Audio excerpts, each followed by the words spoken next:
inscribed in the scrolls of the past. I am the tale that's meant to last.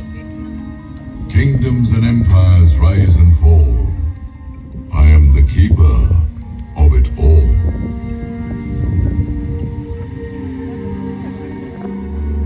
The brave and the cowards encapsulated in words.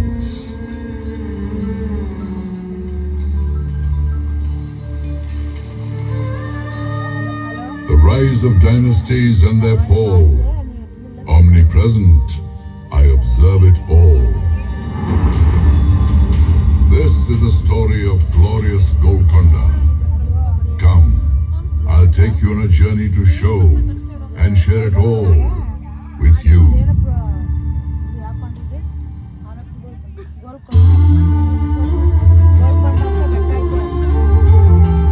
Fort Golconda. The name is interesting, just like its rich history. Gonkonda, which means Shepherd's Hill in Telugu, inspired the name Golconda.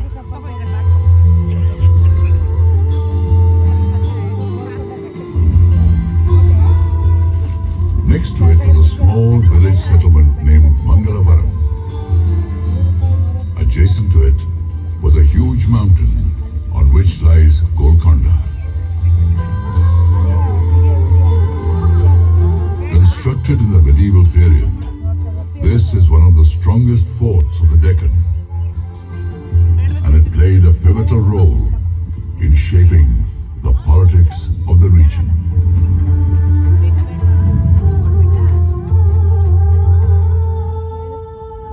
In the 12th century, present-day Telangana used to be known as Teling.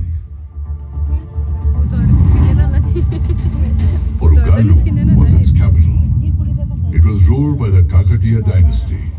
Back then, Golconda was under the reign of these Kakatiya kings.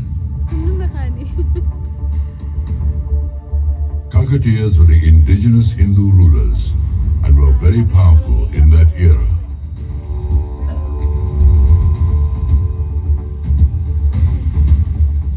Their fame spread across many countries and started attracting foreign invaders. In these circumstances, Kakatiya King Pratap Rudra took a bold decision to defend his kingdom.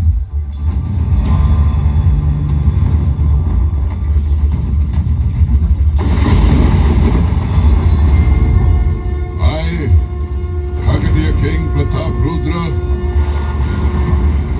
hereby decree the further fortification of Golconda Fort. After fortification, this fort will undoubtedly keep us safe from attacks on the Devagiri side, empowering us to fend off our enemies.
Kakatiya rulers fought with great bravery and valor for many decades to defend Warangal and Golconda. At the end of the Kakatiya kingdom, brave native rulers like Musunuri Pralyanayak fought courageously and drove the invaders from his kingdom.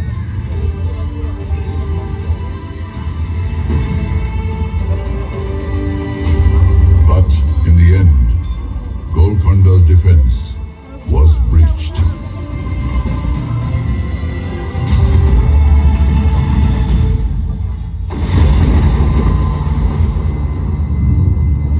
Time took a momentous turn.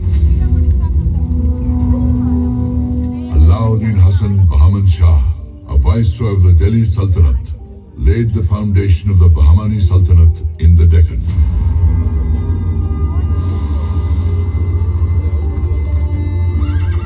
Bahman Shah marched towards Golconda with the dream of conquering Warangal.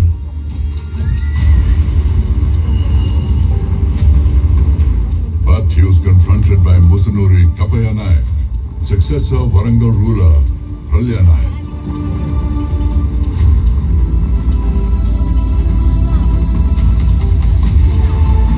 Fighting with great valor and bravery, he drove away the invaders from Golconda and once again took possession of the fort.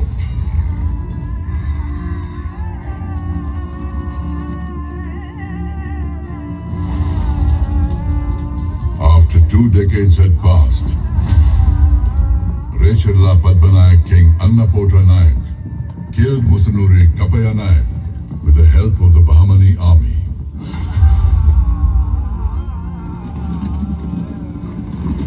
After this, Bahmani King Muhammad Shah annexed Warangal along with Golconda.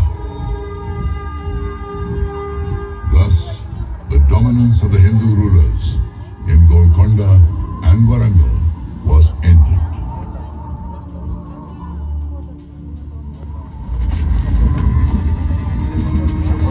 As history, I saw the churnings of a remarkable change at this point in time.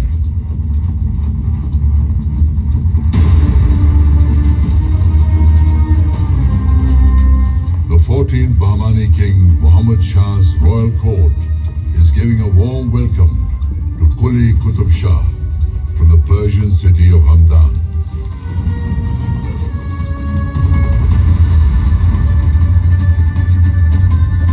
Quli Qutb Shah becomes a Subedar, an important military officer of the Bahmani kingdom.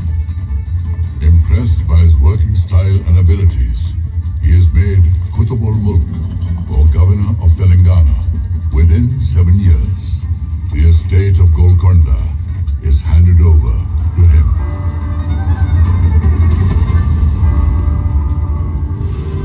Golconda etches a new signature on the pages of time.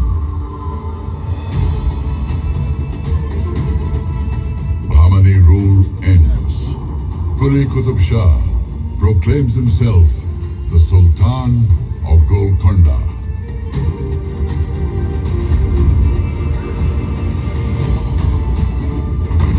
I, Quli Qutb Shah, declare myself the Sultan of Subai Telangana. This Sultanate will henceforth be known as Qutb Shahi Sultanate. Qila'e Golconda will be our capital.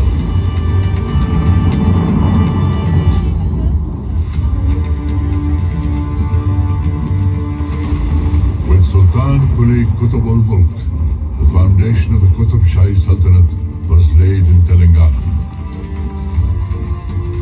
Sultan Quli made Golconda his capital, beautified the fort, and named it Muhammad Nagar.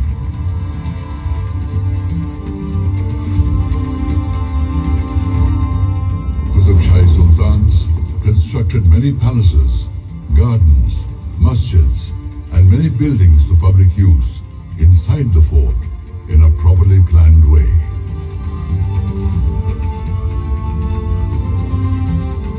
Spread over a radius of 7 kilometers, the fort has 8 gates.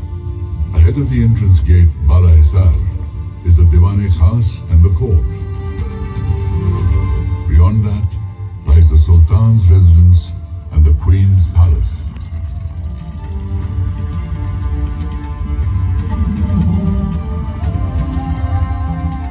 Separate from this cluster lies the Mahakali temple, where even now the popular Bonaru Jatra is organized with great fanfare every year.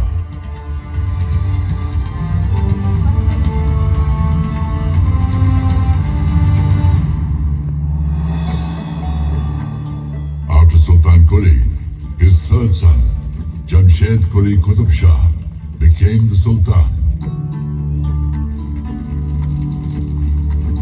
He had a long drawn-out conflict with his younger brother, Ibrahim Quli, who had to take refuge under the Ramrai of the Vijayanagar Empire.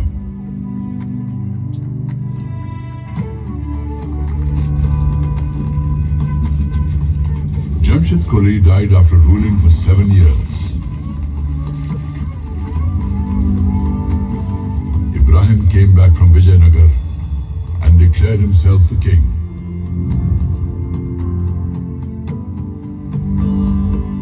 A lake was constructed during his reign. The lake was named Hussain Sagar after his son-in-law and the renowned Sufi saint Hussain Shah Wali.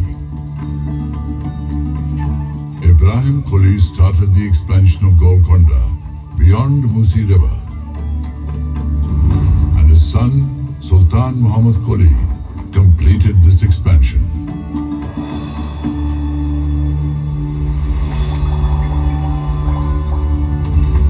The Sultan had a deep-seated affection for Persian and Deccan literature and the Telugu language as well.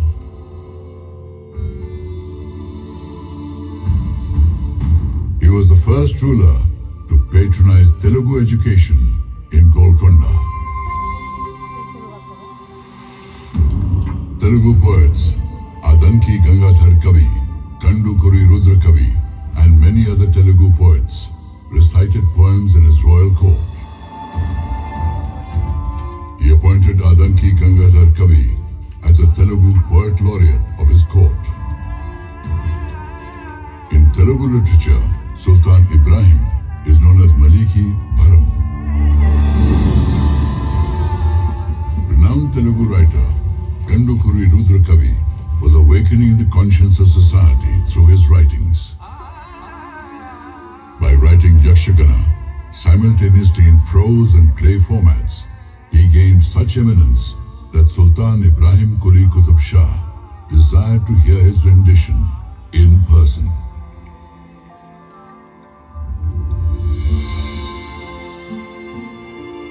Ibrahim Quli was blessed with a son named Muhammad Quli. In his young years, Muhammad Quli met Bhagmati of Chincharam village, which is across the Musi River. Both of them fell deeply in love.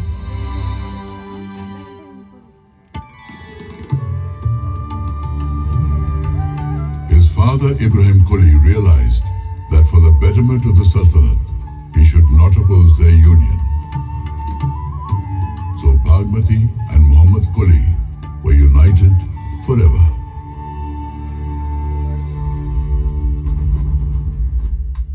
Ibrahim Quli Qutub Shah passed away.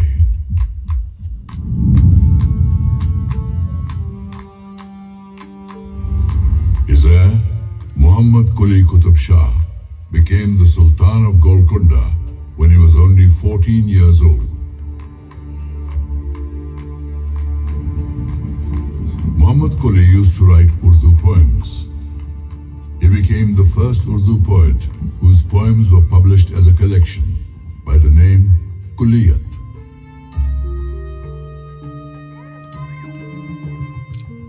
The Isfahani style of architecture influenced the creation of Hyderabad.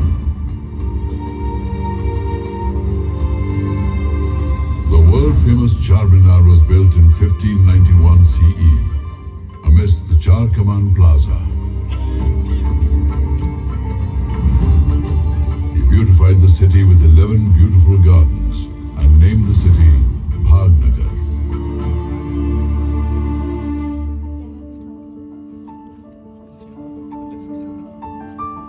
A spectacular light.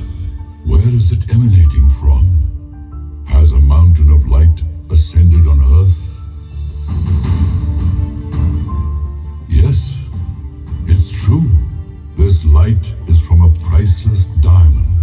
Its luster was so wondrous that it was named Kohinoor, which means Mountain of Light.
In the north to Chennai in the south.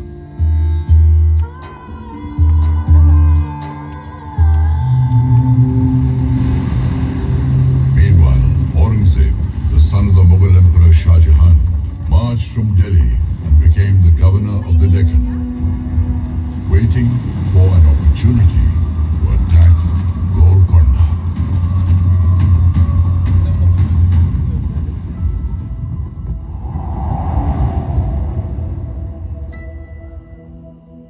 Defeated by force, Aurangzeb resorted to deceit. One of Sultan Abdullah Qutb Shah's trusted men betrayed him. Aurangzeb captured Sultan Abdullah Qutb Shah and made him a prisoner in his own fort.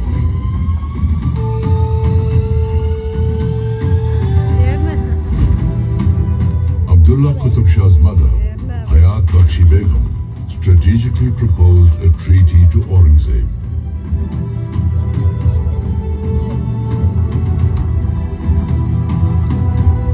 In return for freedom from captivity and continuing his rule over Golconda, Abdullah Qutb Shah gave Aurangzeb's son, Muhammad Sultan, the estate of Ramgir and also accepted him as his son-in-law.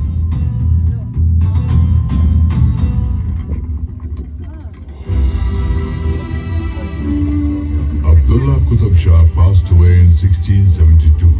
His son-in-law, Abul Hassan, popularly known as Thana Shah, was made the Sultan of Golconda.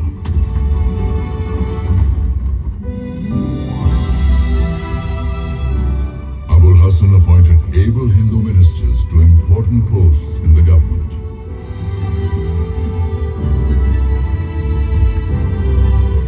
Two of them were Brahmin brothers, Akanna and Madanna.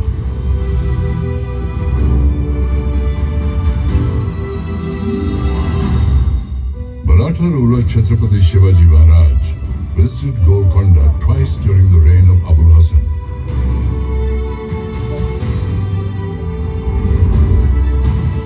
In the year 1672 and then in the year 1677. Sensing Aurangzeb's bad intentions, Chhatrapati Shivaji Maharaj extended his support and helped Abul Hasan in his fight against Aurangzeb.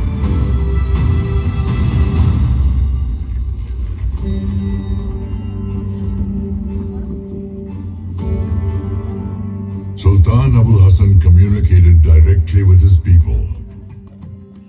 One day, Sultan reached Kuchipudi village in the Krishna region. The villagers welcomed him by performing their traditional dance.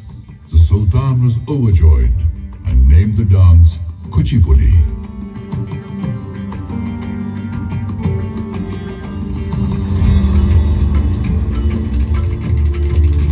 Madanna's nephew, Kancharla Gopanna, was appointed the Tehsildar of Bhadrachalam. As an ardent devotee of Lord Sri Ram, he renovated Ramchandra Mandir for his deity at Bhadrachalam. In this endeavor, he utilized some funds from the state treasury. Angered by this, Abul Hasan Tana Shah imprisoned him in Golconda Fort. Legend has it that Lord Sri Ram appeared in a dream of Sultan Abul Hasan and returned the amount taken by Gopanna to the Sultan in the form of gold coins, thus securing the release of his devotee.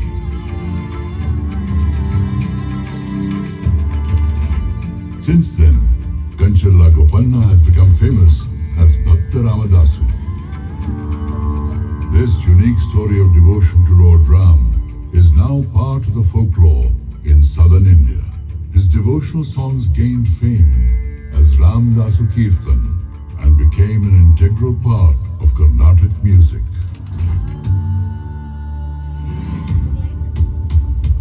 The fact that Abul Hasan Tana Shah was helping Bijapur fight the Mughals and was also appointing many Hindu ministers was enough to enrage the Mughal Emperor Aurangzeb.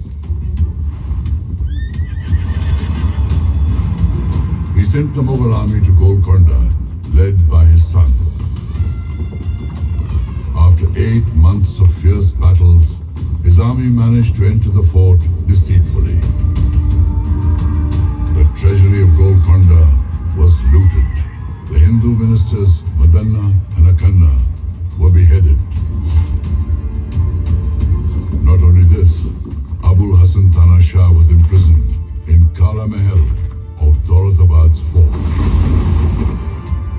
He died in jail. And with this, the Qutub Shahi dynasty came to an end.